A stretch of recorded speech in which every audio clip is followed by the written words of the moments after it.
What's going on, everybody? Welcome back to the Dom and Pop DC Sports Talk Plus podcast. This week, we're going to be talking all things Commanders, training camp, getting ready, getting prepared, as well as checking in on DC United and hitting our cazz of the week. I think you got to do that again. The hell did I do wrong? You did and I did. I was licking my lips when you I was doing that. Dad, no.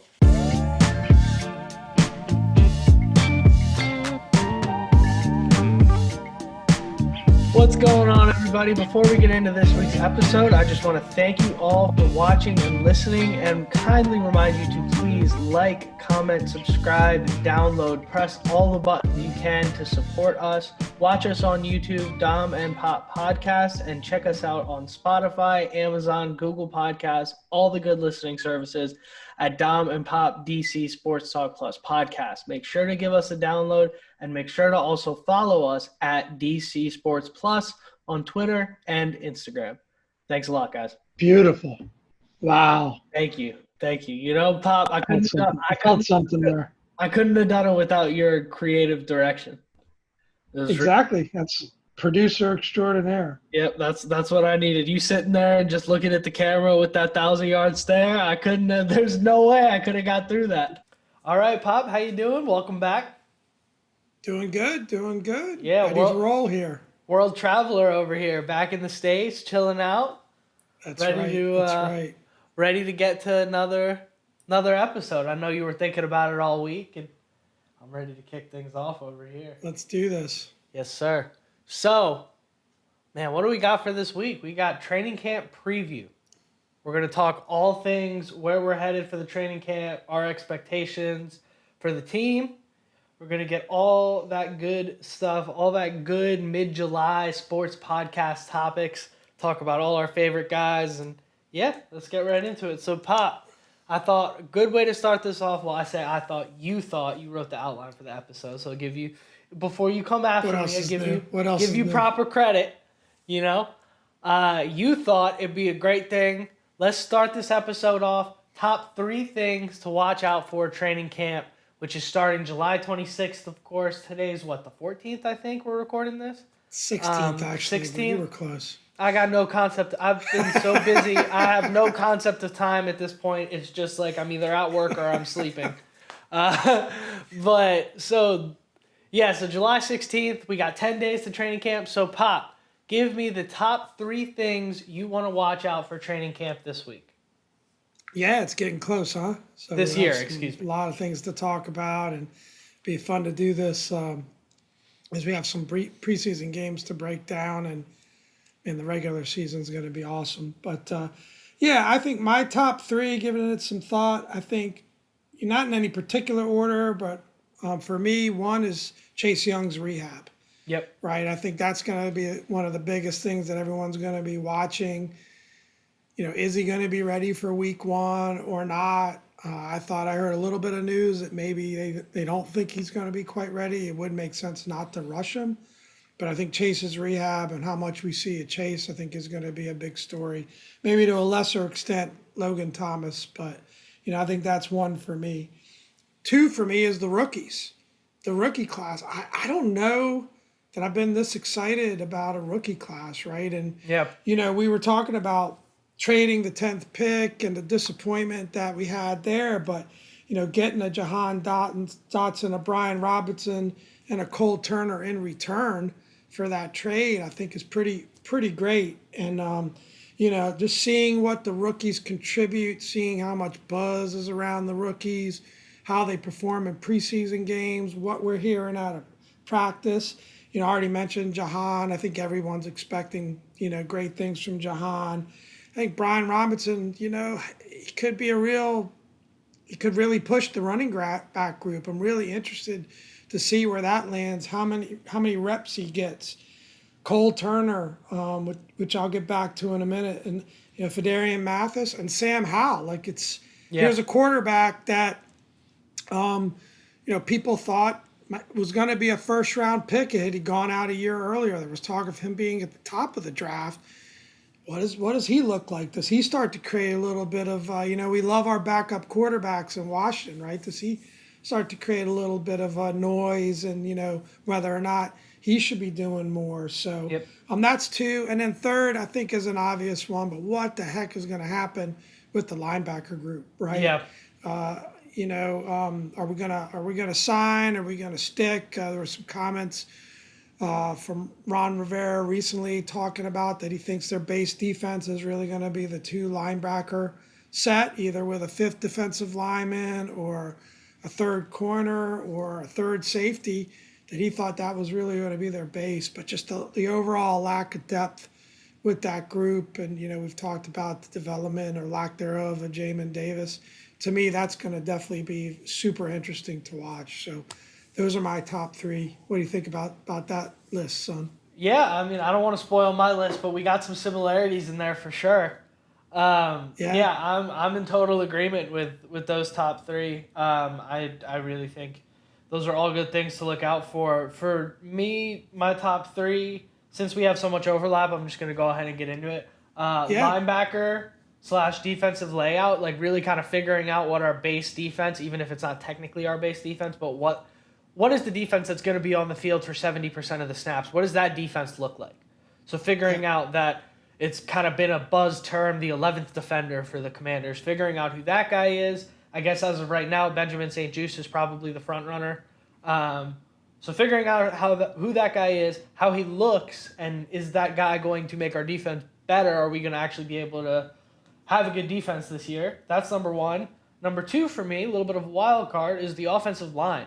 I'm really interested to see, with losing Sheriff, with adding Norwell and some other veteran pieces, I'm really interested to see how, losing Flowers too, of course, I'm interested to see how that starting lineup ends up shaking out, and also how the rotation ends up shaking out too. Right. Because it's going to be different combinations of players and people, and it's funny, sometimes you run into these things with those groups, with the offensive and the defensive lines, with the guys in the trenches, where, like, you might not have the 4 best defensive linemen or the 5 best offensive linemen on the field, Right. talent-wise, individually, but that combination outperforms when you have the best 5 on the field. You kind of see that, so I'm interested to see, with the shift in the chemistry and all that, how it's going to play out. And I think that's actually going to be something that is super important this year when you talk about Carson Wentz, who, spoiler alert, is not on my list because I think it's just too obvious. I know he wasn't on yours either. But ultimately, what are we going to learn about him in training camp? He's going to start week 1. There's kind of no point, I think he's going to look good in training camp and preseason. I don't think it's going to tell us that much. Yeah, but tying back to the offensive line point, the thing that I think that offensive line is going to be sneaky important this year when we talk about the errant decisions that Wentz makes. A lot of times that's him forcing the ball, trying to get out of the pocket, trying to make things happen. And you know what? If we can get him good protection more times than not, hopefully he won't be in that headspace where he's panicking and he's trying to be the hero. We don't need to put Carson Wentz in a position to play hero ball. So offensive line number 2 for me.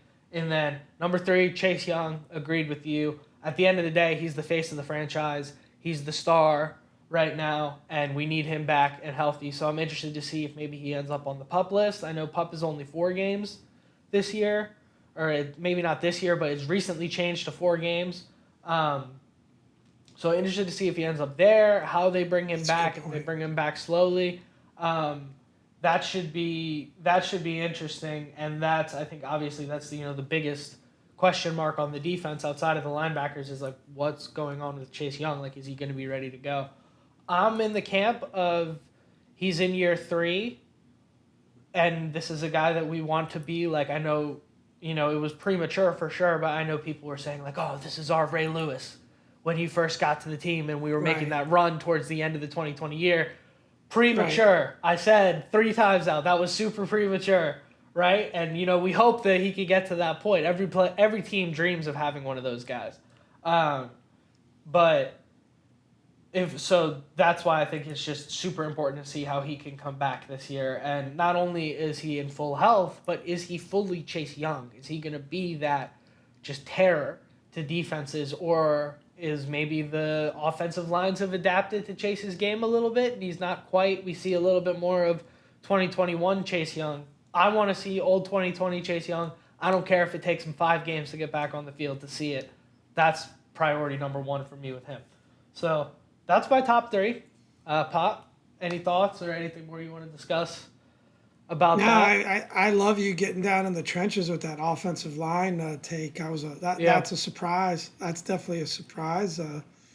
Getting a little hog action in there with the offensive line, but no, it's solid, and we had some definite overlap there on a couple of the things. And there's going to be a lot of great things to watch. It's going to be really interesting, and I think my experience is you always get a little overexcited about preseason games, and then Of course. bored to tears watching them. But maybe this year will be different because I am interested in seeing the younger guys that'll get in later in the game, seeing what they can contribute. But it's time. It's almost time for the training camp, and it's definitely going to help give the pod some juice. And don't forget to like, and I know Dominic already said all those things, but subscribe, people. We're averaging a lot more listeners than subscribers. Come on, doesn't take a lot. Guys, don't make me make one of those really awkward graphics. I don't know if you've seen them pop, but a lot of YouTubers put up like the bar graph, and they're like, here's how many people listen and here's how many people are subscribed. It's awkward. It's weird. Nah, I don't want to yell at you. Don't make me make one of those graphics. Just subscribe. If you get emotional and cry a little bit, I wouldn't object to that. I'm hurt. But guys, don't forget, like, comment, subscribe at DC Sports Plus, Dom and Pop Podcast on YouTube. Check us out. Do all the good stuff. Download. Blah blah blah blah blah. Anyways, Pop, like you were saying, preseason coming up. Super excited. Another topic that you had suggested was let's give some bold predictions. Let's get some fodder for the Instagram Reels. The chief editor of Instagram Reels on my left over here, Pop. Let's give him some fodder. Let's do some bold predictions, and let's get down to it. Preseason / camp bold prediction breakout performer. Pop, who you got? Yeah, just to clarify this, right? It doesn't necessarily translate to the regular season, right? There's always a standout guy in preseason. Maybe it will, but there's always a standout guy in preseason everyone gets super juiced about. In my case, I think it is going to translate to the regular season, but it doesn't necessarily have to. I was torn between a couple of options here. I was thinking, I just do the pretty obvious and cheesy choice of a Sam Howell? But what I came up with, and a lot of this has to do with some of the buzz we've been hearing from reporters. Shout out to Pete Haley, who I know has been really high on this guy. I'm going to go Cole Turner. Nice. If you think about it, late round pick, we shouldn't expect much out of him. But I think there's a real possibility he's going to rise to the top and even create some real competition for Logan Thomas when he comes back for injury. I think this guy's got, really star potential, probably more gut feel than anything.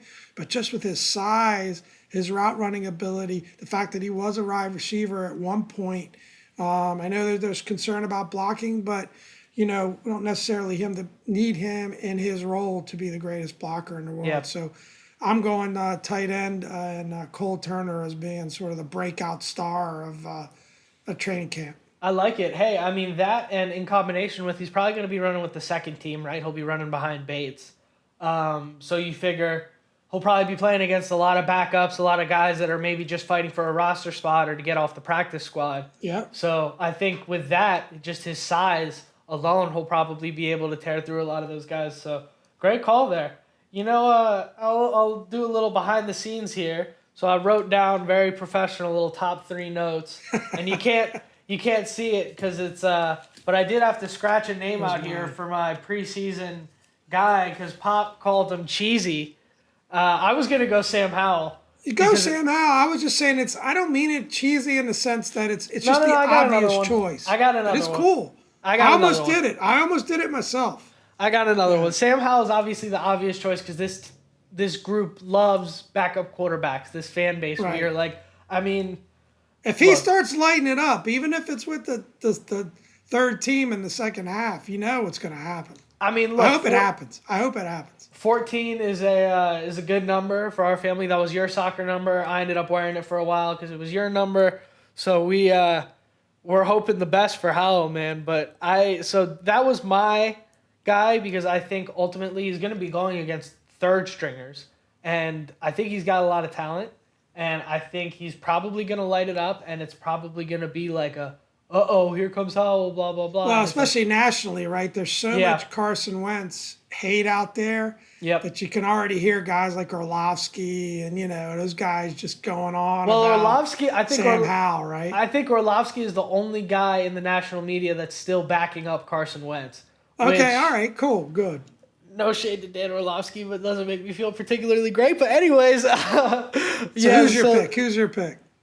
Yeah, so my pick is going to be Brian Robinson for the preseason / camp stud. I think he's basically going to be like a Jared Patterson 2.0, and hopefully we get a little more regular season production. But obviously Jared Patterson was like smashing records, like just a beast in the preseason last year, and everybody was like, oh my God, people were calling him like mini B Mitch, stuff like that. Right. So I think we'll see a similar thing from Patterson. Obviously Patterson's Robinson.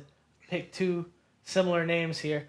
But I think we'll see a similar thing from Robinson because I think, again, he's going to be running with a lot of the second teamers. I don't know what Gibson's involvement is going to be in the preseason. If it were me, he wouldn't play. But I don't make the call. I mean, and everybody, I'm sure B. Mitch isn't going to like that I said that. But I just put a thought out here. The Rams last year, none of their starters played in preseason, and they won the Super Bowl. So I know we're not the Rams, but I wouldn't risk somebody like Gibson playing. So I think Brian Robinson's going to get a lot of snaps just because of Gibson's health concerns. And kind of McKissick, he's not like your first and second down running back. He's not a true 3-down guy. Well, that's a great point, though. They're probably going to want to protect those two guys as much as they can. I hope so. I hope they're trying to protect them. Probably see a lot of Robinson and Patterson. Yeah, I think we'll get a lot of Robinson, and I think, again, I think the kid's super talented, and you touched on him a little bit earlier. I think that'll be good. I think he's going to ball out. That's a great choice. Yeah. That's a great choice. I gave some thought to him as well, but no, I think he could, of all the rookies, because you expect Dotson to start, he could be a guy that's talked about more as making a real contribution, if not even, pushing to be that workhorse back. So yeah, it'd be very interesting. Yeah, and I mean, Good Dotson was another pretty obvious option for me, but I went with Robinson just because I think Dotson, I don't think Dotson counts as bold, right? Yeah, it's not bold. We expect it at this point. That's what I was just about to say. From the minute we drafted him, even like the NFL coverage was saying like, hey, this is the high floor guy. Like this is somebody who's going to come in and contribute week one. Right. Like look for him to be a fixture of the offense, but he might not have that Jameson Williams ceiling, which, hey man, I don't know if I agree with anymore. I mean, I know I was super bummed on letting go of Williams, but I'm feeling pretty good about Dotson. But anyways, so Pop, I mean, dare I say, I think that's enough Commanders talk for this week. I think we've covered it. It's July, we're doing our best, but we'll have plenty more news in the coming weeks. So let's move to another DC team. I mean, dare I say, another form of football. Let's Absolutely. move over to soccer. Why dare you say? Yeah, I mean, check it out. Check out the shirt for those of us watching on YouTube, and for those of you listening on Spotify, jump over to YouTube, hit the subscribe button, hit the like, check out Pop's shirt. Super sporty over there, rocking the DC United. That's a pretty old school. That's the old school logo, right? Did they bring it back? Years back. Yeah, a few years back. Yeah. That's sharp. So, Pop, go ahead. Take it away with that segment. I know big DCU fans over there at your house. So. Yeah, we don't talk a lot of DC United. I'd like to talk more. There just hasn't really been much to talk about. The team is really, I don't know, it's about as bad a DC United team as I've seen in all the years watching them, and I've watched them from the beginning. Which is saying something because there have been some bad winning championships, and I love going to Audi Field.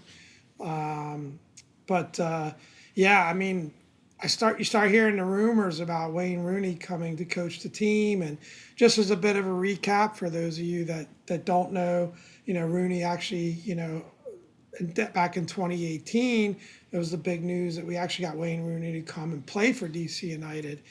And I was at his first game when he got subbed in, I think around halftime, and played. And from the moment that he started playing with the team, it was electric.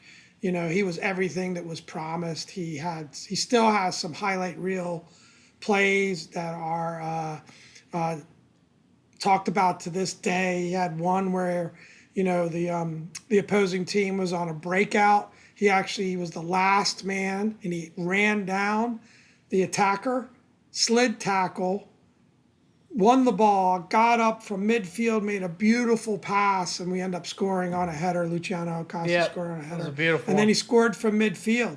He picked his head up on another play, saw the goalie was out, put the ball in from midfield. Just legendary plays. Love those goals. He had so many moments like that. He really brought a lot of energy to the club.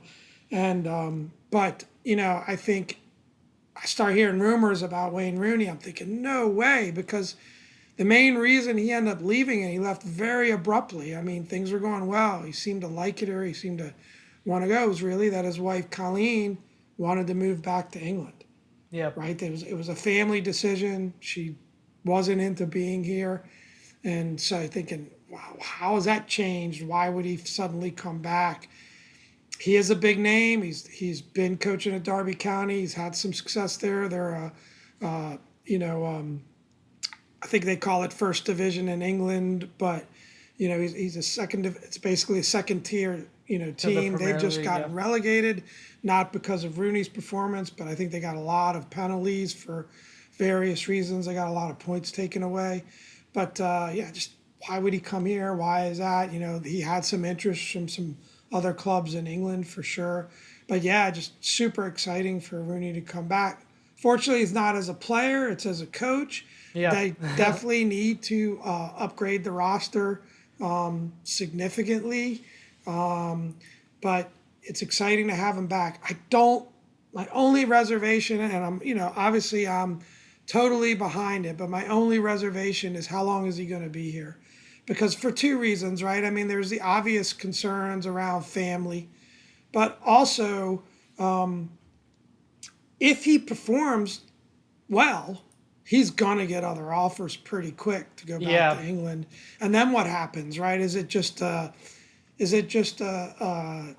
couple of year splash? A stepping stone. I would feel better about it if we kind of knew that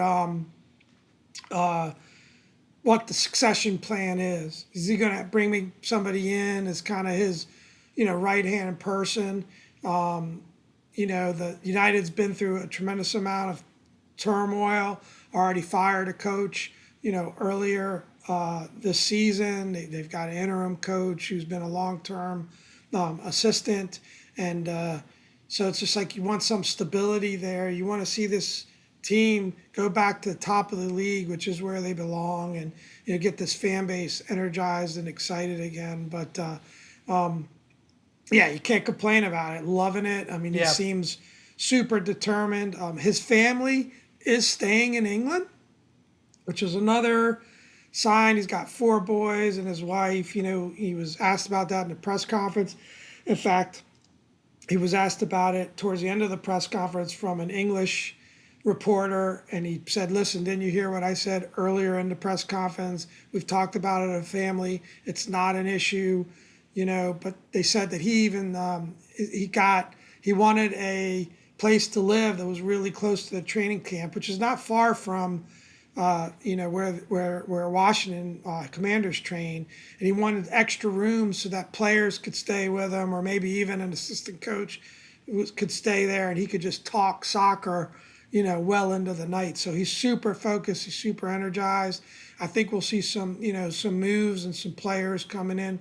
There's some interesting rumors there that I'll get into in a minute. What are your thoughts, son? Yeah, I mean, I'm excited about it too. I think it's a splash name. I think it's probably what the franchise needs. I mean, we talk about with the Commanders all the time. We talk about like butts in seats, right? And I think it's a little bit of that. It's definitely like it's going to get the fan base reinvigorated, and a fan base that's probably pretty upset at this point. It's been kind of a rough go of it, and a little bit of me is kind of like, okay, well, he's a great player. but can he coach? It's two different things. I think with soccer, it's probably a little bit easier of a bridge than with some Right. other like more technical sports in terms of like play calling and stuff like that, like football and all that. Like that involves like scheme and play calling and stuff that's a little bit more like you really have to study that. Um, but yeah, I think it's exciting. I think it's really cool. Wayne Rooney was like Superman. If you were a soccer player growing up, in my time, I was born in '97, so growing up in like the mid early 2000s, Wayne Rooney was like the guy. I mean, I remember like all my friends were soccer players. They all had Manchester United number 10 jerseys, the red jerseys in school. So it's pretty cool to see that he ends up back in DC coaching DC United. That's pretty tight. Pretty excited about I that. think the issue at this point is the roster, right? I Yeah. mean, back when Rooney was here a short time ago, we had Luciano Acosta was at the top of his game. We had Paul Arriola, they're gone. Even Junior Moreno was holding down the midfield. That roster has just been depleted. And Yeah. breaking news, because I think it's a sign of things to come. United actually traded Julian Gressel, who was one of their better players actually as a winger and a midfielder, great at passing balls in. They did that to free up, it sounds like, salary space because they got cash from Vancouver for him. And there's some interesting rumors. Luis Suarez is actually a rumor. Now he's 35, definitely at the tail end of his career. They asked Rooney about it, and he said, "Well, I just want to make sure that we get players. I have a ton of respect for Suarez.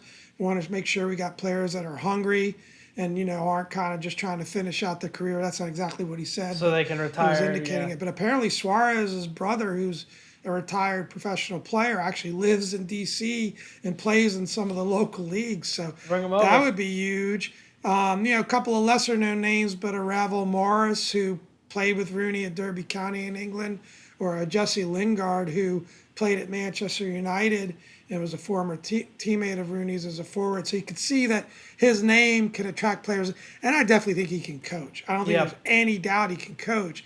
I just don't know whether, as a good coach, as a great ex-player, if you don't have the players to perform for you, that could lead to a lot of frustrations and things can devolve quickly. But it's going to be fun to watch. I know that. I think we got a game tonight. I can't wait to watch it tonight. See, Me neither. I assume he's going to be on the sidelines. I know they said there was some paperwork to be worked out, but since now that they've had the press conference and they announced him, I assume it's going to be Wayne's show. So see if Sweet. it gives the team a boost. I mean, they lost recently 7-0 to first place Philadelphia. And it was Yeah. one of those situations where I turned the game on late and it was like already 6-0. So they did bounce back and tie 2-2 to Columbus recently. So hopefully, that was after the announcement they're turning things around. But yeah, let's see where it goes. Maybe we'll talk a little more DC United going forward. Yep. Yeah. Sounds All good. right. Well, we kept the people waiting long enough, son. Yeah. Let's get into it. Kick We got to hots. get into the most popular segment. So yeah, this week for our kick hots of the week, we're going to talk about Lamar Jackson and Bernard Pollard's Twitter beef. They're back and forth. Little teaser for next week. We're going to be getting into that ESPN top 10 quarterback list. And obviously, Lamar was not a part of that list. So we're not going to give our takes on that. We're just going to break down what happened with the beef here. So, Pop, take it away. Yeah, pretty good Kikat's moment this week. Yeah. For our Ravens insider. We haven't had the chance to really, as you mentioned, I was traveling this week, so didn't get a chance to get his take on this before. But I'm sure we'll hear his comments. But yeah, the Twitter beef between Pollard and Lamar Jackson is pretty interesting. They're just taking shots at one another. I think it all started with Pollard saying that the Ravens almost backing up the fact that ESPN didn't keep him in the top, didn't have him in their top 10 quarterbacks, which wasn't, it was an ESPN poll of a lot of NFL people.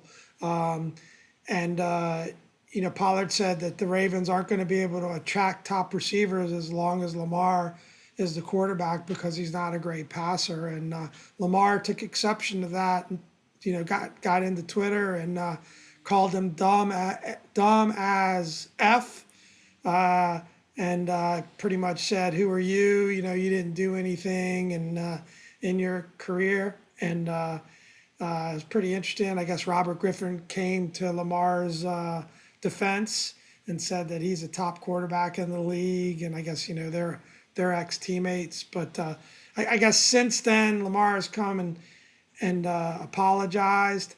I don't know. Again, taking shots at each other back and forth, especially Lamar went at Pollard pretty hard. Yeah, I mean, I do think Lamar is a great player, and I just kind of think it's silly that like a guy that's not even playing anymore, an ex-player, is coming out here and giving his takes on the new young generation in a negative manner. Like I think it's more constructive to just uplift and if you don't have anything nice to say, don't say it at all, unless you want to get chirped back by a guy who already has an MVP. Lamar he's got the credentials. Like he has every reason to come back and bury you, and that's what he's going to do. So it's pretty funny, right? I mean, the way he says, said to him after he tweeted Pollard, tweeted that no top 10 wide receivers would come, or no top wide receivers would come to the Ravens. Telling him that he sounded dumb as F. We'll wait to see if no one signs, and then said basically, nobody really knows who you are. It's just pretty funny. And then, I guess apparently Pollard used to do a dance where he finished with a split. And Lamar says to him, I thought only cheerleaders did splits. So not sure how appropriate that is in this day and age. Whatever. He might get maybe not canceled for that, but postponed, at least postponed. Delayed. They're waiting on the crew to come for the flight. Yeah, But yeah, I mean, I think two quick takes on this, as a wrap up. Pretty funny, right? It's pretty funny anytime you hear that. It is difficult to be on Twitter by your keyboard taking criticism, but I think Lamar's got to be better than that. The thing is, just go out and prove it on the field, and I know he's tired of hearing people talk about he's not a drop back quarterback. But he's a lot of other things, and like you said, we'll get into more of that next week. The teaser of Dom Pop top 10 quarterback list, but he's got to be better than that. So my cazz is a little bit more towards Lamar. Yeah, I agree. What the hell is Bernard Pollard doing, especially for a team that he's won the Super Bowl with? Like, be supportive. Like, why are you taking shots at your superstar player? But Lamar needs to be better than that. Yeah, I'm pro top players talking S. I like Kevin Durant too. So I got to stay consistent. So I'm with Lamar on it. Quick little information nugget. The fault is not on Lamar for top 10 wide receivers not wanting to come there. He didn't hire Greg Roman to be the offensive coordinator and run the slowest offense in all the NFL. The fault is on the offense and the scheme there, which I think sucks. But that's for another pod. So I think, just wanted to drop that little sprinkle so that the Ravens fans know I'm not just a Commanders guy, I'm an NFL guy, right? But hey, I think that's pretty much good for this week. I think I'm about ready to wrap up with you, R-Pop. I think we covered everything. Yeah, yep, I think it makes sense. One other little nugget related to this is Charles Barkley comment. You always got, if you can work a Charles Barkley comment in, it's always a good thing. And he said that's the reason he stays off of Twitter. Because he said he just knows that if people come at him, he's not going to be able to hold back and go after him. So got to be careful on Twitter. Just one for the kids, Dominic. Be careful on what you post on Twitter. No, I agree. It's only love. It's only love from the Dom and Pop Twitter account. Always love from the Dom and Pop Twitter account until somebody throws like 6 interceptions on a Sunday, and then I might get out there and start tweeting something crazy. But it's always with love. It's the love for the franchise that makes me tweet something crazy at that point. So But another great one. Had fun, son. Yep, had a blast, Pop, and I will see you next week. See you next week. All right. So keep everything. You didn't do our signature. It's Dom. This is Pop. Whatever. Son. That could be perfect. We got traditions here. We got traditions we'll do it that we on need the to maintain. One. We'll do it on the next one. Hey, you know what? We're going to keep all of this. This is Dom. This is Pop. And thank you guys so much for listening.